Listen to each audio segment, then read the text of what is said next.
সোনিয়া চলো আমার সাথে। আমি তোমারে বিশ্বাস করি না। আচ্ছা, আমার লগে প্রতারণা করার সময় মনে ছিল না তোমার? সোনিয়া আমি কোনো প্রতারণা করি নাই। আমি তোমারে বিশ্বাস করি না, তুমি বেঈমান। ভাবি কি করতেছেন আপনি? এটা যে মানুষটা আপনারে কলজা দিয়ে ভালোবাসে তারে বুকের উপর পিস্তল ধরতে আপনার হাত কাঁপলো না? হ্যাঁ, দেন আমারে দেন। আমার কিন্তু হাত কাঁপে না, আমার নিশানা কিন্তু অনেক ভালো। খেলা তো শেষ, গোটা দুনিয়ারে আপনি সরকির মতো ঘুরাইলে আপনার কোলের মধ্যে বৈশা থেকে দুঃখজনক।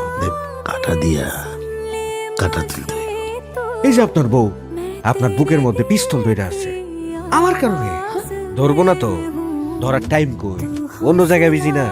দিলরুবা তো এখন নেপালে যাওয়া আসার মধ্যেই থাকে, নেপালে এই ঘর বাড়ি বানিয়ে ফেলাইছে। শুনতেছি বাচ্চা হইব। জিততে পারান নইলে সংসার থাকবো না।